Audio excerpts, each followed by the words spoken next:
Hello, everyone. I am Mark, I'm Rob. and welcome to Mark and Rob's Sports Showdown.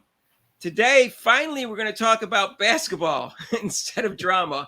By the way, if you haven't liked and subscribed, please subscribe down there in the notification bell. Hit that so you can get notified of our next videos. And we got a live show Mondays Eastern, 7 to 8, every Monday except for major holidays. And please, make some intelligent, not insulting comments, and give us, if you have ideas for videos, let me know, because when basketball season ends and football season hasn't started yet, we're going to have some more generic things that when games are more generic topics besides the games, because there's going to be some slow season other than the Olympics. We're going to cover that for you. All right. So, anyways, we had a game one of the NBA Finals, and the NBA Finals, NBA playoffs are my second favorite sporting event after the NFL playoffs. And so I was excited about the game, although it was not a close game. It was 107 to 89. And Rob, give me your take on last night's game. It kind of went the way I thought it was going to go, even though Dallas came back in the third quarter and was down by 8. And then after that, Boston just went on their run again. But it was kind of the way I thought it was going to be in the first game. I almost thought in the first half that Dallas was just saying, okay, this is a giveaway game and that we'll just let this game go and we'll regroup for the second game. But then they came back in the third quarter and made it a game. And then Boston, they're the best 3-point shooting team in the league, and they hit those 3-pointers, and that's when you make them. That's hard. That's hard to beat. It's a hard team to beat. Well, you thought they were giveaway games so early. That's kind of weird because it's not like they were tired. Everybody No, no, had a big break, but I don't know why they seem to not be, because they didn't seem to have the enthusiasm that I thought they should have in the first half. I agree with you on that. And I don't know why not, because how can you not get up for NBA finals? Actually, both teams looked nervous the first 3 or 4 minutes. It looked like really sloppy basketball at first. I say that was one observation I had. But I don't know. Because the 3-point shooting, sometimes you just hit them when you're covered, but other times you hit them because you're not covered. And I thought they didn't cover the 3-point shooting, which shows a lack of enthusiasm and intensity to me. Right, and of course, I mean, like I said, with Boston, when Porzingis came in, he just lit it up. He looks like he didn't miss a step. He was hitting. He hit a couple of logo threes, and then drove in the basket even for a dunk, and played good defense, had some blocks. So he was a big factor in when he came in. He really sparked. He did. In fact, he had 3 blocks, and he's listed at 7.372. He's got 2 different listings for some strange reason. I've seen it. But he played great, obviously, and he didn't.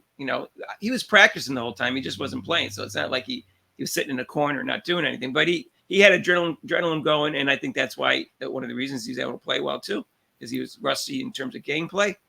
But that was huge. And I think they need him, like I said, because they don't have a lot of height. Hartford's tall, but he's old. He can't play 48 minutes. No. So they need Porzingis, because they're going to have to go up against 2 fresh guys in Dallas with Gafford and Lively, who got in foul trouble yesterday. And I think that he's very, very important in this series. Go ahead, Rob. Go ahead. Oh yeah, this is the first game I really seen Lively not make that much of a factor in the game. Usually when he comes in, that kind of sparks Dallas, but that spark wasn't there at all. It was just like, in fact, he looked a little lost. And one of the fouls wasn't a foul. One of the fouls wasn't a foul. I don't know. It was like the 4th one or the 5th. I forget. One of the fouls was, they showed the replay. I have no idea how they got a foul call out of that. So that put him in foul trouble. If he hadn't called that, it would have been kind of okay. It would have been 4, which would have been okay because he only plays half the game. So 4 fouls is not a big a deal. Someone who plays 42 minutes a game. So Kyrie was only 6 for 19. He did not have a good game at all. No. Obviously, Doncic did. And they had like six people on Doncic. They said they had 6 different people. They started out with Jaylen Brown. I figured it was going to be Jaylen Brown or Tatum because they're taller. They're 6'6" and 6'8". Doncic is listed at 6'7". There's no way he's 6'7". He's at least 6'8", in my opinion. I could be wrong, but he doesn't look 6'7" to me. So they had that. And they started out Holiday on Irving, but they switched off.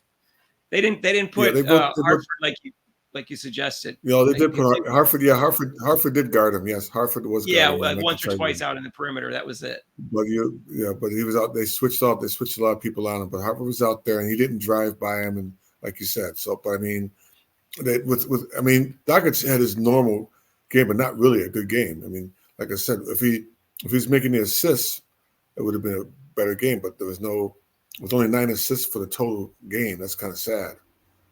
Right. Well, their whole team didn't have assists. That was part of the problem, was that there was just too much one-on-one ball by both teams. Yeah. And my brother is in Boston. He always criticizes his team for playing too much one-on-one ball, unlike, the Celtics of Larry Bird day. And so I think both teams were like that. I mean, Doncic has a tendency to do that anyways.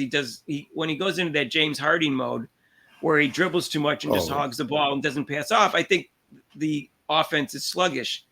And that's part of the problem with Dallas. And I think that's another reason why I think they're going to lose the series is, they got a great backcourt who can both form their own shots, but that's not team ball.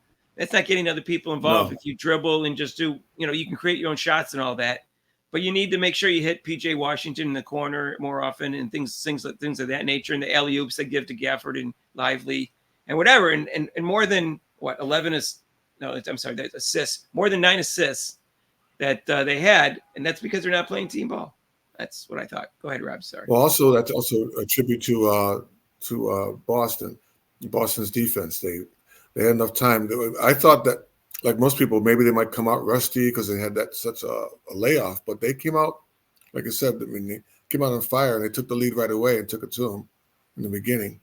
So, but I attribute that to Boston's defense also.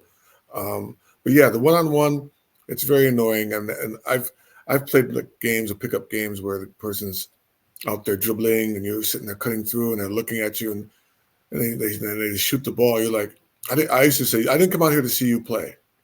Can you, can you pass the ball? I would tell them directly. I had no problem saying that. Well, Boston had 23 assists. So, that there's a difference there between 11 and 23. The rebounds were pretty equal. So I don't think that was the key. But Tatum got some rebounds finally. I think to me the most valuable, I think Jaylen Brown he's a key factor on the Celtics. Well, Rob, the key factor was my namesake yesterday, Hauser.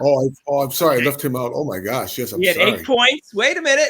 Let me get it. It's only 16 minutes. He got 8 points, 3 for 4, 2 for 2 for threes, which he hasn't been hitting all playoffs, 4 rebounds and assists. Hauser came through. That's why they won. He was on fire. He came in the game, and I was rooting for him. He hit that 1 3-pointer. I was like, oh, okay. And then he hit another one. I almost called you, almost texted you on that one. I was like, hey, what'd you say to this? What'd you say to your namesake? He's on fire here. He's been playing so poor in the playoffs. I emailed him and told him to change his name or at least to change the spelling to it. But I don't know if he didn't get back to me. He played well. Yeah, he played well. He played good defense also. But he came off the bench and he was a factor also in the first half, actually. Yeah, I mean, Jason Tatum didn't score a lot of points, but he was like 6 for 16, but 3 for 7 for threes, which is good. But he had 11 rebounds and 5 assists and a block. And Jaylen Brown shot well, not from threes. He was 2 for 6, which is fine. It's 33%, but he's 7 for 12 from the line. And he also had 6 rebounds, like 2 assists, 3 steals, and 3 blocks. Jaylen Brown had a great game defensively. Yeah, he did. He had that nice block. That was really nice. And Derek White always seems to be a key in whether they win or not, whether they play. But he didn't have to play as well because Porzingis was hitting some threes. But Derek White also got 15 points, and he was 3 for 8. And Drew Holiday always plays good defense. And I'll tell you, he had 5 Now, assists. the thing with Boston now is that second game. Through all the playoffs they've been in, they've always had problems with that second game. People are mentioning that. They're like, uh-oh. Yeah, you guys played great in the first game, but then when they play that second game, somehow Boston just kind of loses it. I'm sure your brother will say that, being a Boston Celtic fan. But they won. Yeah, I know they lost the second game twice this year, right? They talked about that in the pregame show. And the pregame show was interesting. Was they were predicting who was going to win the game. Now, and pardon the interruption, Michael Wilbon picked Dallas to win hesitantly, like 51%. He's always he couldn't just come out and say it because I wasn't really that wrong. And, and Tony Kornheiser said unequivocally he's taking Boston, and I'm taking him too, for that reason. And they were predicting who was going to win the game. Wilbon predicted Boston to win the game, but Stephen A. Smith predicted Mavericks to win the game. So as soon as I saw that, I knew Boston was going to win the game. Right, exactly. It's almost like with Charles. Wrong a lot on predictions. I was too bad not on TNT. I was waiting for what Charles Barkley was going to say. I just predict the opposite. If he said like sweep by the Celtics, that means the Mavs were going to win in 5. Right, exactly. Now, I guarantee it.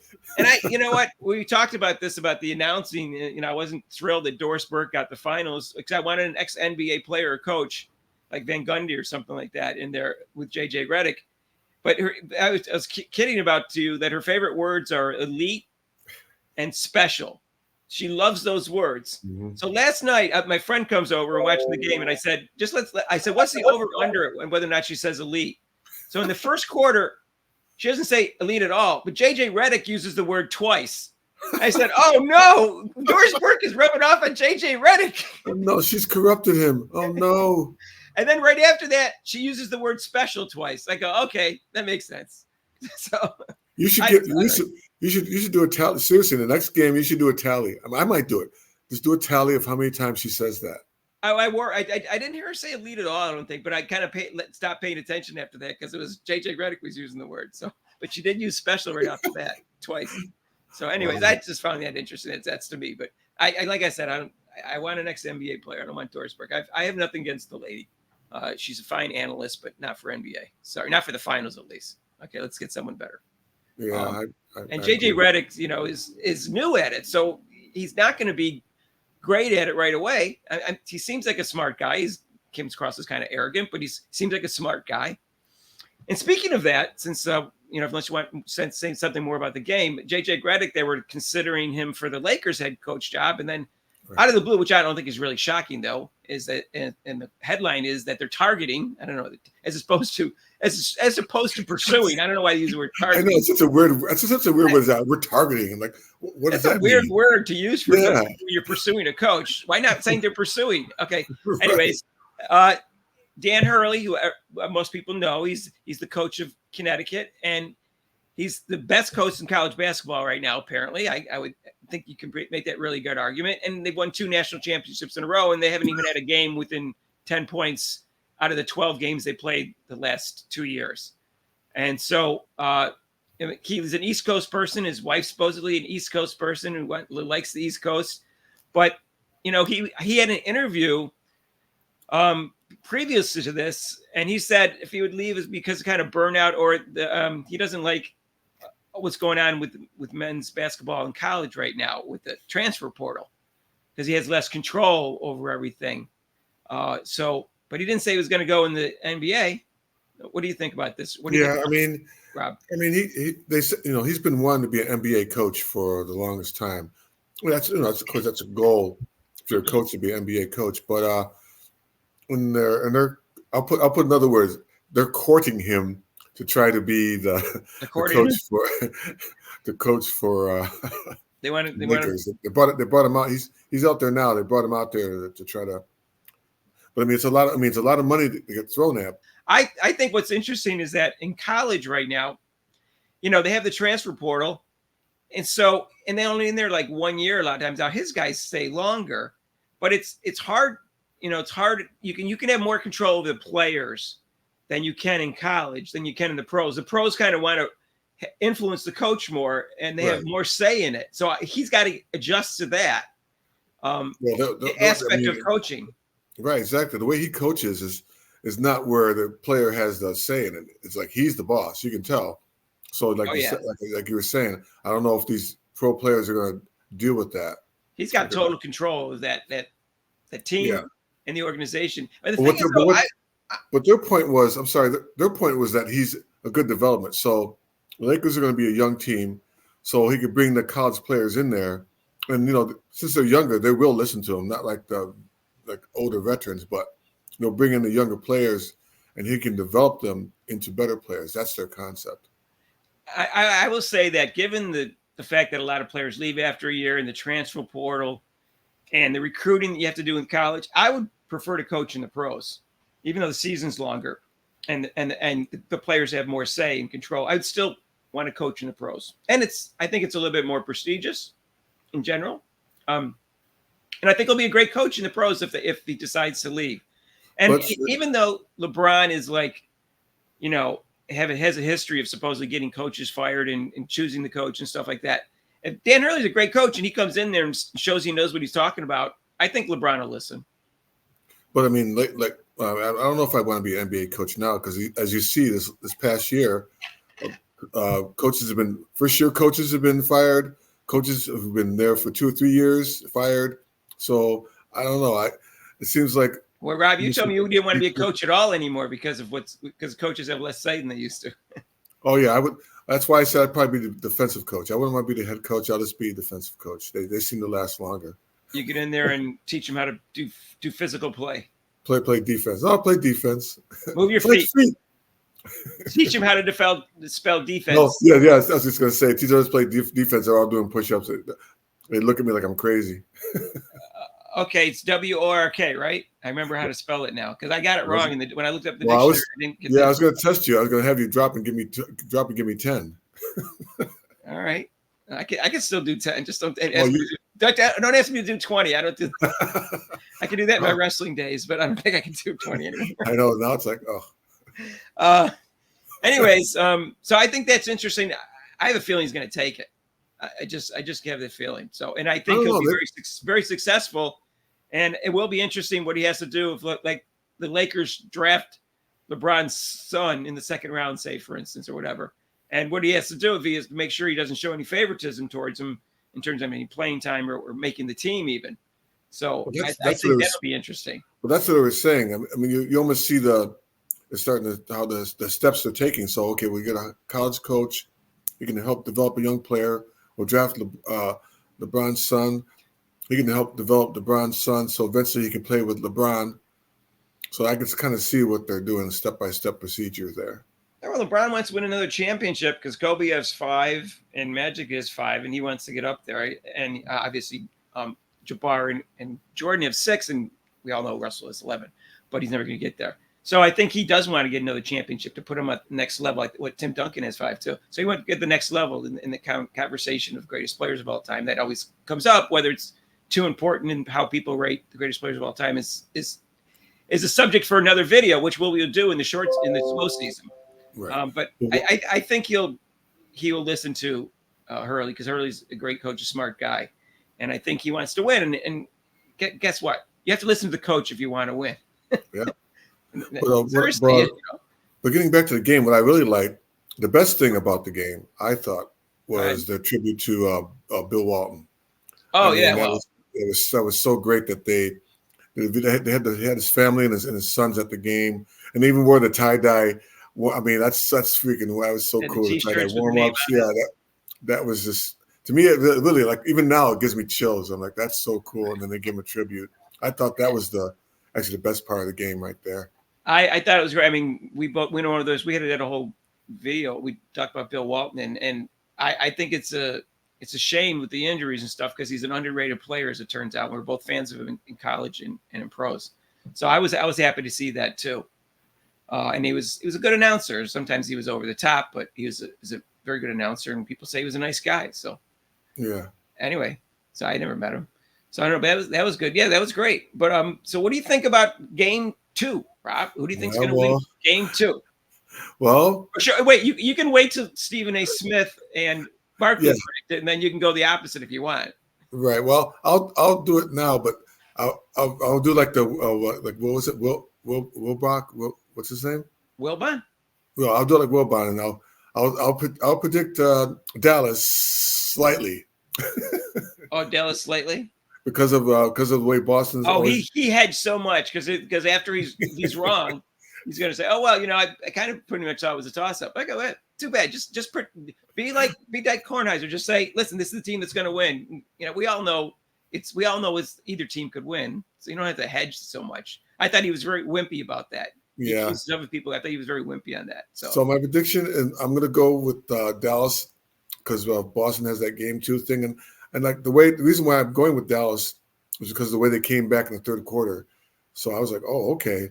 Even though they were down, they still came back and made 8 points. I in know the they got third 8. quarter. And next thing you know, it was up. They got an 8-0 run. It was up to 16 again. All right, Rob, because you're taking Dallas, I'm taking Boston.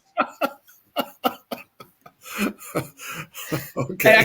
Why don't we see what Stephen A. Smith says first? But I'm taking Boston. I think they've established themselves as the better team in that game, and I think they could even play better than that. I think they didn't stop Doncic really. I mean, Doncic, we didn't really say the stats on it, but he was 12 for 26. He was 4 for 12, but he was 4 for 9, and then he missed his last 4 threes, and then he had 10 rebounds, but only 1 assist. So in that sense, they stopped him from the assist. But that's all part on him too for not passing the ball. I thought he dribbled too much, he didn't pass enough on that. So, but I think they contained him, and Irving, because he finally had. But I don't think Irving's going to have another bad game like that. I mean, he's not. Irving finally had an elite defender on him, so maybe that's why he didn't play well. And I guess that was he was like 6 for 19, 0 for 5 for threes, and he only had 2 assists. And he's been he could be yeah, 6-19. Yeah, I mean, he's been passing really well in the playoffs. He had a horrible game. Yeah. Yeah, he didn't look like this super talented people that keep saying he's unstoppable and the best handles. And I keep saying he has the best handles, but he carries the ball and palms the ball more than anyone but Allen Iverson, maybe. But anyways, yeah. But he is great. He is great in terms of his one-on-one play. I think he's going to have a better game. I think he's going to have a better game too, and that's going to help make the game a little bit closer than it was last night. All right. Well, P.J. Washington only was 0 for 3 at 3. Maybe that's one of the reasons Dallas lost, because they seem to win when he's on board, and Lively too. But Lively didn't have a good game, right. So we talked about that. So all right. So I'm still taking the Celtics in 7 because that's my original prediction. I'm not going to change, and they may lose today. They've lost the second game 2 times. Maybe they learned from that lesson, Rob, about not getting up for the second game and taking it and defending home court. And I'm not going to say if Dallas wins that they're stealing a game, because I think that's the stupidest thing to say they steal a game just because they win an away game. But I never understand that concept. They stole the game. What does that mean? You're not guaranteed a win. You're only guaranteed 65% chance of a win when you're at home in the playoffs. So stop it with the stealing of games shit. Yeah, they stole the game from. What are you talking about? Stole the game. That's another phrase I hate by announcers. I agree with you. Yeah, I'm like. I want to do a video just on sports cliches. I once wrote an article on that, so I want to do a video on that. Remind me, Rob. We'll do that in the slow season again. By the way, seriously, if you have an idea for a video, especially please put them in the comments. I would love to have suggestions. I read comments and see other people's videos, and that gives me suggestions and things to talk about. I mean, and because I have original thoughts, but I like to have other people's thoughts to get things to spread things around and make it so it's better. See what people want to hear about. Yeah. So let us. And again, please, live show. We were trying to build that up. It's Eastern time, 7 to 8. And we're going to take phone calls, and also you can make comments around the thread there.